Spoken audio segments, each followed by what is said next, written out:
Assalamualaikum warahmatullahi wabarakatuh. Pada kesempatan kali ini kita akan melanjutkan materi hukum Newton. Nah, waktu minggu lalu kan kita udah kenalan ya dengan hukum Newton dan macam-macam gaya. Sekarang kita kenalan dengan penerapan hukum Newton pada keadaan benda-benda yang berbeda. Yang pertama di sini adalah gerak benda yang dihubungkan dengan katrol. Jadi misalkan di sini kita gambar ada sebuah katrol. Kemudian di sini ada dua benda. Nah, misalnya seperti ini ya. Misalnya kita namain ini benda A, yang ini benda B misalnya. Kemudian misalnya si benda B ini lebih berat dibandingkan dengan benda A. Otomatis ketika bergerak, maka gerakannya itu yang A naik ya. Yang A gerakannya naik, sedangkan yang B gerakannya turun karena yang B lebih berat. Nah, di sini ketika ada dua benda dihubungkan dengan katrol, katrol ini kan ada talinya ya di sini, sehingga di sini ada yang namanya tegangan tali. Di sini ada tegangan talinya ya. Di mana tegangan tali ini arahnya berlawanan dengan berat benda.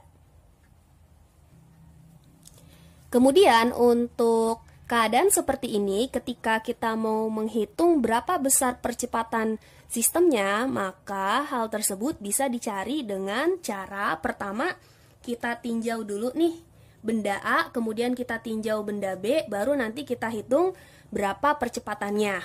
Yang pertama ya, kita tinjau benda A.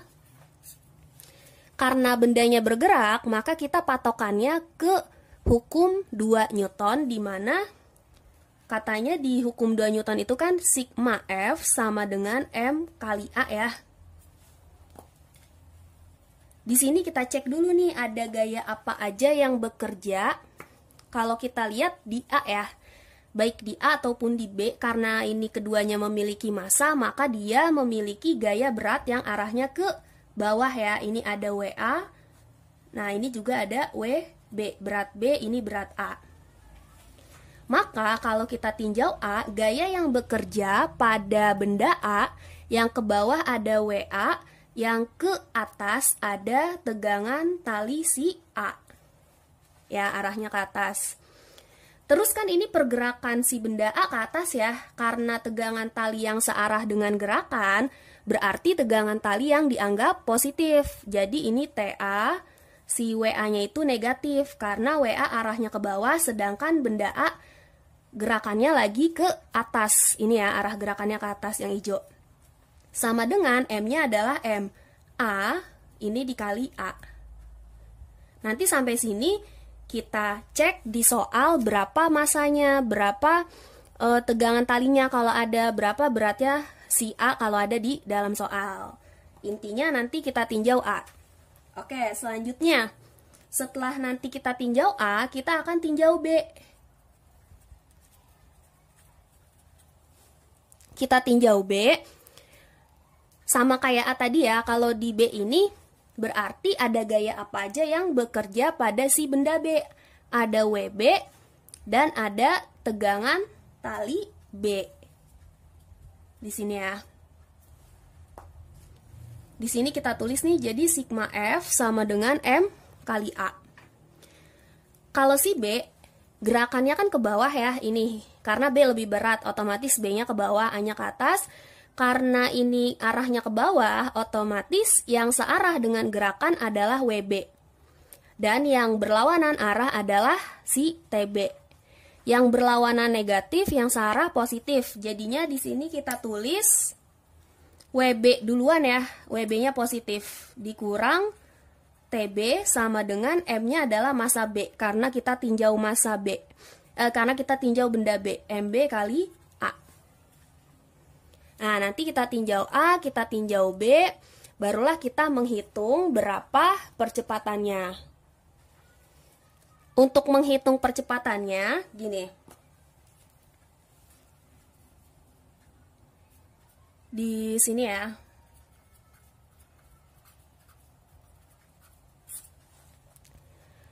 Tegangan tali A dengan tegangan tali B di sini besarnya sama. TA sama dengan TB.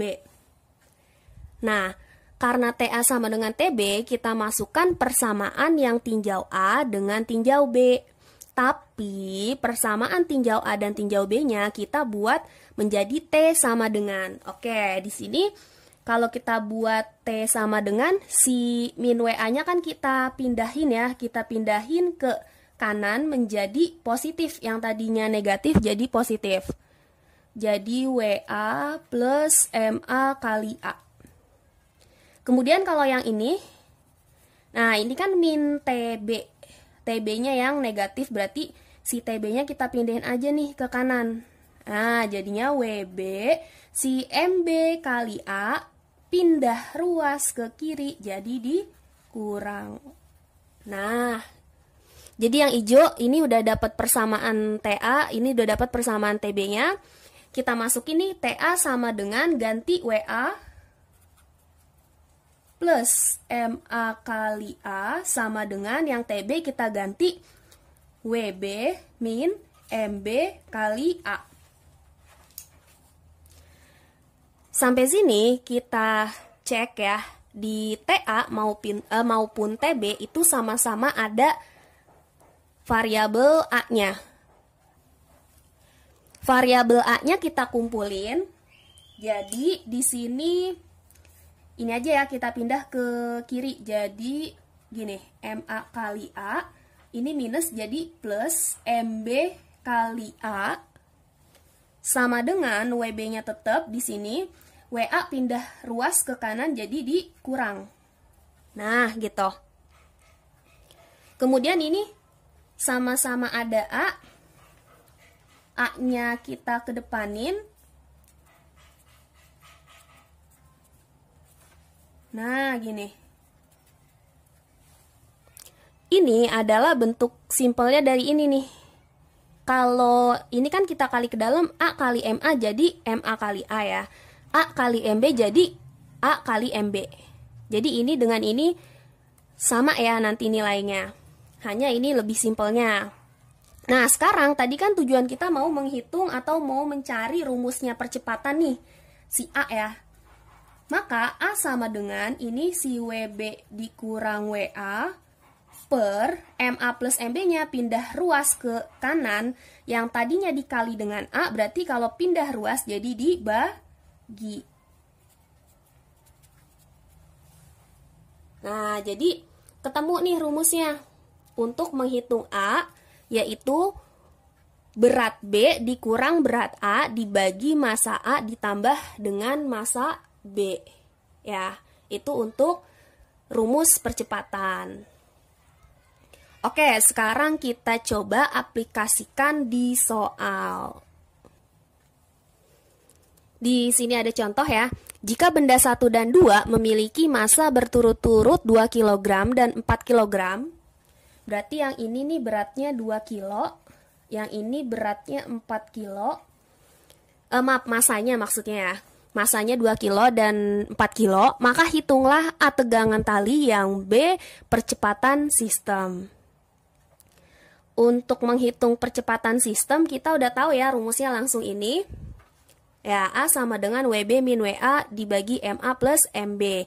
Tapi nanti diperhatikan nih ininya. Yang di depan ini adalah yang lebih berat ya. Yang di depan adalah yang lebih berat. Tadi kan kasusnya kan B lebih berat dari A, makanya WB dikurang WA. Nah, kalau di contoh ini siapa yang lebih berat? Benda 1 atau benda 2? 2 kilo dengan 4 kilo otomatis beratnya nanti lebih yang benda 2 ya, akan lebih berat yang benda 2. Berarti nanti rumusnya depannya itu kita ganti jadi W2 dikurang W1. Gimana kalau misalnya nanti benda satunya yang lebih berat? Berarti diganti W1 dikurang W2. Jadi ini nggak baku ya rumusnya, ini mengikuti siapa yang lebih berat nantinya. gitu. Karena kita udah tahu nih rumus percepatan sistemnya, gimana kalau kita ngerjain yang B dulu? Boleh. Kita kerjain yang B dulu nih. A sama dengan, ingat karena benda 2 yang lebih berat, berarti kita tulisnya W2 dulu dikurang W1 dibagi penjumlahan massa 1 ketemu 2. Jadi bawah ini bisa dibilang jumlah semua massanya ya di sini. Oke, kita tulis berapa W2-nya. Masih ingat nggak kalau berat itu nyarinya gimana? Berat nyarinya massa dikali gravitasi. Karena di dalam soal nggak ada berapa percepatan gravitasinya, maka di sini kita anggap gravitasinya adalah 10 ya. Berarti W2 M kali G, massa 2-nya 4 kilo, dikali gravitasi 10, dikurang W1, ini 2 kilo, massanya dikali gravitasi 10, dikurangi 2 tambah 4, ya. Oke, 4 kali 10, 40, 2 kali 10, 20, 40 dikurang 20 hasilnya 20, jumlah yang bawah itu 6. Sampai sini berarti langsung kita bagi ya, 20 dibagi 6. Kalau nggak bisa langsung bagi, kita sederhanain dulu deh, sama-sama bagi 2, 10. Ini bagi 2, 3. Nah, jadi 10 bagi 3 dapat 3,3333 seterusnya. Kita ambil 2 angka aja ya di belakang koma. Satuannya meter per sekon kuadrat. Lanjut kita ngitung tegangan talinya nih. Di sini tegangan tali benda 1, maksudnya tegangan tali 1 di sini akan sama dengan tegangan tali 2. Nah, makanya kita cari salah satu aja nih, mau cari tegangan tali 1 atau tegangan tali 2. Misalnya di sini kita kerjain nyari tegangan 1 aja nih. Ya. Atau nanti mau cari tegangan tali 2 aja, nanti hasilnya pasti sama karena tegangan talinya di sini besarnya sama. Kalau kita cari tegangan tali 1, jangan lupa dari sigma F sama dengan M kali A, karena di sini dia bergerak ya. Benda 1 gerakannya naik, benda 2 gerakannya turun karena lebih berat. Yang bekerja pada benda pertama ada gaya tegangan talinya ke atas, T1, ada yang ke bawah W1. Yang searah T1 positif dikurang W1 negatif, ini M-nya M1 kali A. Ya, T1 sama dengan, ini min W1 pindah ke samping jadi ditambah M1 kali A ditambah W1. Terus kita masukin aja nih M1-nya mana nih? 2 ya. 2 dikali A-nya yang udah kita dapat tadi 3,33. Ditambah W1-nya tadi kita udah hitung nih yang ini ya. Nah, 2 kali 10, 20. Oke, 2 kali 3,33 itu jadi 6,66 ditambah 20. Maka tegangan tali 26,66. Satuan tegangan tali adalah Newton. Berikutnya kita bahas gerak benda pada bidang miring. Oke, di sini sudah ada ya gambar bidang miringnya. Nanti bidang miringnya memiliki tingkat kemiringan yang berbeda-beda, sudutnya beda-beda. Di mana letak sudutnya? Yaitu di sini. Nah, theta ya, theta itu sudut. Dia akan memiliki sudut yang berbeda-beda. Nanti kalian cek di soal berapakah sudut kemiringannya. Di sini ketika ada sebuah benda, misalnya bendanya di sini ya. Nah, ketika ada sebuah benda di permukaan atau di bidang miring, maka benda tersebut kan jika tidak ada gaya lainnya ya, otomatis dia akan turun ke bawah. Kenapa dia turun ke bawah? Karena benda memiliki gaya berat. Gaya berat ini arahnya ke bawah. Nah, inilah yang menyebabkan benda yang ada di dalam bidang miring ini turun sampai dasar bidang miring. Oke, kalau kita gambarkan si gaya beratnya ini kemana? Arahnya gini. Arahnya ke bawah, tegak lurus ke bawah. Ini adalah W-nya. W si benda pada bidang miring. Kemudian ketika benda ini bergerak, ya, dia akan mengalami yang kalau kita cek komponen gayanya, itu dia akan mengalami dua, di sumbu X dengan di sumbu Y. Langsung aja ya, misalnya ini kan W-nya nih. Nah, karena dia bergerak ya ke bawah, berarti kalau kita proyeksikan ke sini, ya, bisa juga kita, ini apa nih sumbunya? Kalau di Cartesius X ya, bisa juga kita proyeksikan ke sumbu apa ini? Sumbu Y. Oke, jadi yang ini namanya WY, yang ini namanya WX, ya. Setelah gaya berat, selain gaya berat, benda itu memiliki gaya apa lagi nih? Memiliki gaya normal. Dimana gaya normal sudah kita bahas ya, yang pengertian gaya normal itu dia tegak lurus terhadap bidangnya. Berarti kalau tegak lurus terhadap bidangnya gimana nih? Ini kan bidang, berarti tegak lurusnya ke sini ya. Nah, ini adalah N-nya. Tegak lurus terhadap bidang. Si ini bidangnya miring. Kalau kita perhatikan ya, N dengan WY itu saling berlawanan arah. Gitu. Balik lagi ke yang tadi, kan dia kalau diuraikan dia ada dua komponen ya, komponen X dengan komponen Y. Ketika bendanya bergerak, maka gerakannya ini kan di arah sumbu X. Ketika bendanya bergerak di arah sumbu X, kalau bergerak kita tinjaunya pakai hukum 2 Newton, ingat ya.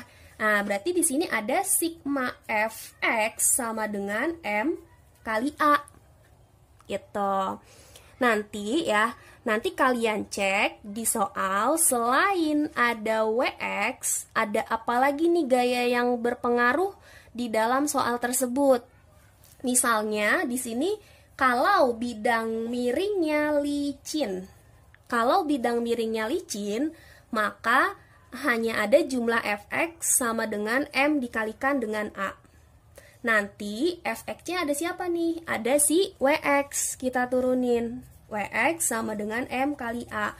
Apa itu si Wx? Wx ini kalau kita uraikan ya, Wx ini jadinya, W itu kan massa kali gravitasi ya, berarti M kali G tambahan sin theta, berapa sudutnya, dikali M, maksudnya sama dengan M kali A. Gitu. Ini untuk yang bidangnya licin. Yang kedua, gimana nanti kalau bidangnya kasar ya? Bidangnya kasar, kebalikan dari licin. Kita bahas di sini.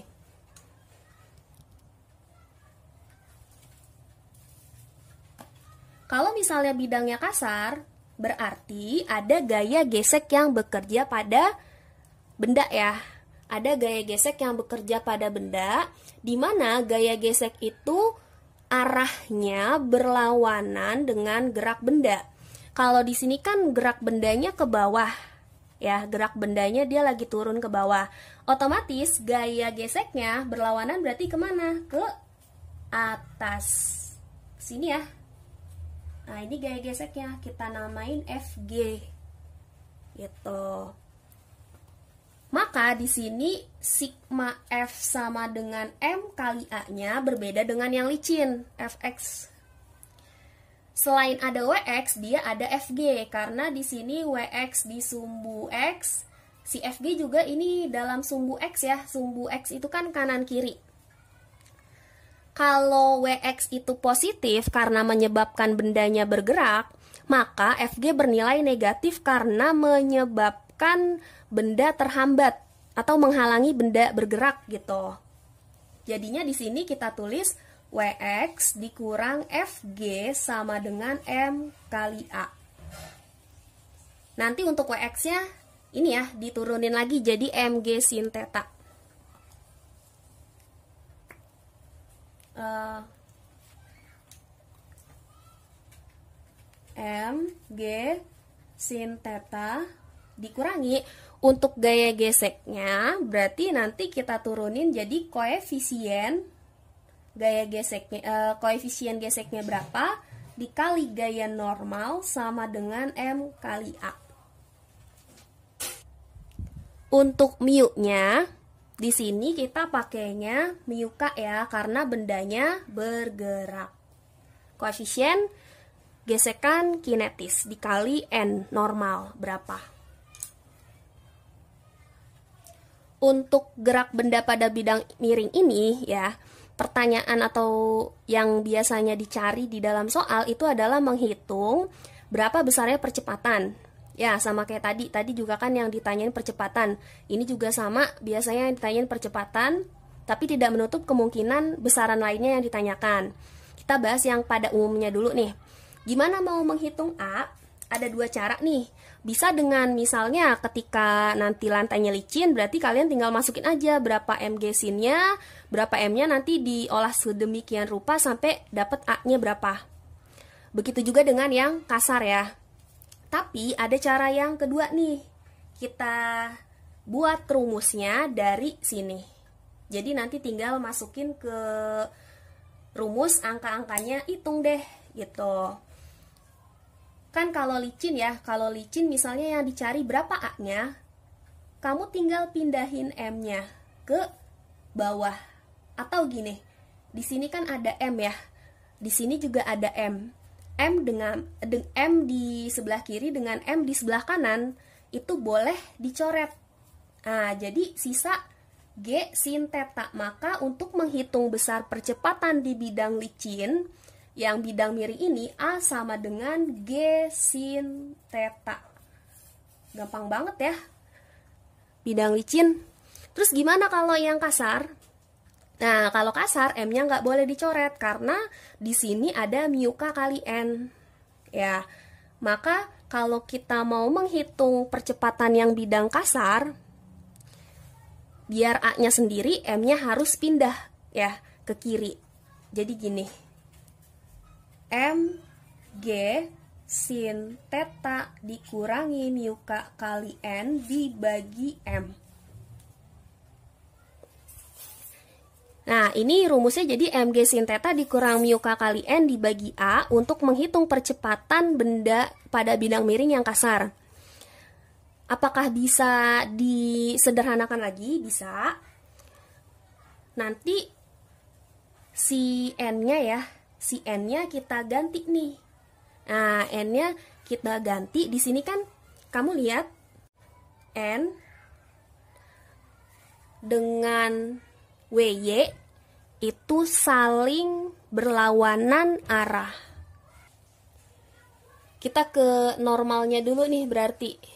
Nah, normalnya kita ganti dulu ya, sebelum kita sederhanakan ini. Jadi gini, kan si benda ini kan gerakannya ke arah sumbu X ya, sedangkan sumbu Y-nya, N sama WY kan ini adanya di sumbu Y, sedangkan N sama W-nya dia memakai hukum 1 Newton, di mana di hukum 1 Newton itu kan sigma F sama dengan 0 ya, Fy lebih tepatnya karena dia sumbu Y.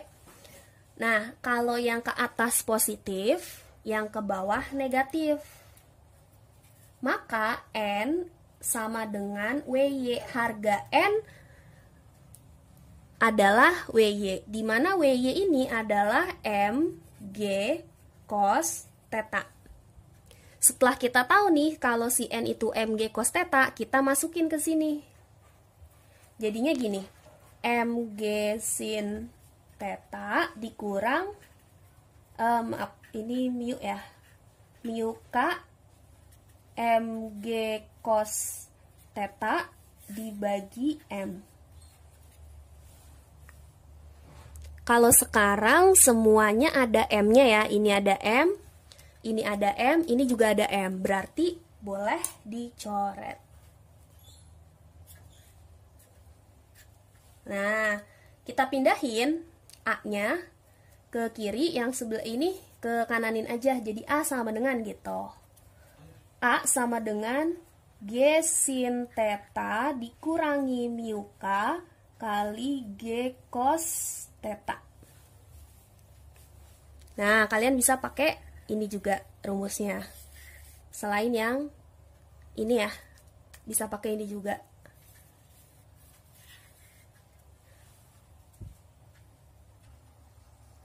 Oke, di sini udah ada contoh soal dari gerak benda pada bidang miring ya. Silahkan dibaca. Sebuah benda dengan massa 300 kg berada pada suatu bidang miring seperti gambar. Jika gaya gesekan diabaikan, tentukan A percepatan benda yang B gaya normalnya. Ketika ada kalimat gaya gesekan diabaikan, artinya ini adalah bidang miring licin. Ya. Dari gambar kita bisa tahu kalau sudut kemiringannya itu 30 derajat ya. Nanti disiapin nih sin 30 berapa, cos 30-nya berapa. Kita mau menuju pertanyaan yang pertama, percepatan benda ketika bendanya berada pada bidang miring dan permukaannya licin. Gimana tadi, ada yang ingat? A sama dengan, langsung ke rumusnya aja ya, kan tadi kita udah dapet nih, rumusnya itu A sama dengan G sin theta. Ya, jadi kita langsung ke situ. Untuk yang A ya, A sama dengan G sin theta. Gravitasinya berapa? Karena di soal nggak dikasih tahu berapa, berarti kita pakai besaran pada umumnya yaitu 10 meter per sekon kuadrat ya. 10 dikali sin theta, sin sudutnya, sin 30. Sin 30 berapa? Setengah ya. 10 kali setengah hasilnya 5 meter per sekon kuadrat. Gampang ya, ketemu langsung yang A. Lanjut, yang B. Gaya normal si bendanya berapa? Tadi kan gaya normal itu kan tegak lurus ya, terhadap bidangnya. Sedangkan tadi kalau ada W itu kan ke bawah, terus kalau kita tarik ke sumbu Y, di sini ada WY, sehingga N dengan WY tadi gimana? Berlawanan arah, jadinya harga N sama dengan WY ya, tadi udah sempat kita singgung. Maka menghitung N, kita cari aja harga WY, yaitu M kali G cos theta. Massa si bendanya 300 dikalikan gravitasinya 10, cos theta-nya 30. Ya, 300 kali 10 3000 dikalikan cos 30 adalah, di sini tulis ya, setengah akar 3. Akar 3-nya biarin aja, karena nggak punya temen di sini dia nggak bisa dikali. Tinggal 3000 kali setengah ya, atau hasilnya 1500 akar 3 Newton. Oke, misalnya ada pertanyaan lagi di sini, gaya yang menyebabkan benda bergerak ke bawah, berapakah besarnya? Besar gaya yang menyebabkan bendanya bergerak ke bawah. Kan tadi kita udah bahas ya, kalau si benda ini ada di bidang miring, kenapa bisa turun ke bawah? Karena adanya gaya berat. Gaya berat yang menyebabkan benda turun ke bawah, ya pastilah ya kalau turun ke bawah. Sehingga berarti yang menyebabkan benda ini bergerak ke bawah adalah si gaya berat. Tapi bukan gaya berat W, melainkan gaya berat yang sudah ditarik ke sumbu X, yaitu Wx. Maka untuk menghitung besarnya gaya yang menyebabkan benda bergerak ke bawah, kita cukup hitung berapa besarnya si Wx. Wx itu tadi apa sih? Ada yang masih ingat? Wx itu adalah Mg sin theta ya. M-nya 300 kg, gravitasinya pakai 10, sin-nya sesuai ini 30 derajat. Di sini 3000, sin 30 itu setengah, berarti jawabannya 1500 Newton. Terakhir nih ya, contoh terakhir di bidang miring. Di sini pastinya kita bahas yang beda dengan yang tadi. Kalau tadi kan bidangnya licin, di sini kita bahas bidangnya kasar. Tahu dari mana bidangnya kasar? Karena di kalimat dalam soal ada jika koefisien gesekan 0,5. Ya, itu menandakan kalau bidangnya kasar. Tentukanlah percepatan dan gaya normal. Oke, di sini kita diminta menghitung dua besaran ini. Untuk gaya normal tadi lebih gampang ya daripada ngitung percepatan pada bidang kasar. Gimana kalau kita ngitung gaya normal dulu? N itu tegak lurus terhadap bidang, terus ada W ke bawah, kalau ditarik ke sumbu Y dapat WY, sehingga N berlawanan dengan WY, harga N adalah WY. Tadi WY adalah M G cos theta ya. Berapa massa di ininya, di soalnya? 10. Dikali gravitasinya kita anggap 10 ya, karena di soal nggak ada atau nggak dikasih tahu. Kemudian untuk cosnya berarti cos 37. Berapa cos 37? Ya, cos 37 adalah 0,8. Langsung ya. Terus 10 kali 10 100, 100 kali 0,8 berarti gaya normalnya 80 Newton. Selesai B, kita masuk ke yang A, percepatan bendanya. Dari mana tadi mulainya? Untuk menjawab yang A, dari A sama dengan, di sini kan ada gaya gesek ya. Berarti kita cari dulu gaya geseknya atau pakai cara yang kedua nih. Nah, gini. Tadi kan di sini ngitung A-nya bisa dari sini ya. Mg sin theta dikurang mu K kali N. Ini kan harga gaya geseknya dibagi M. Atau bisa dari sini nih. A sama dengan G sin theta dikurang mu K kali G cos theta.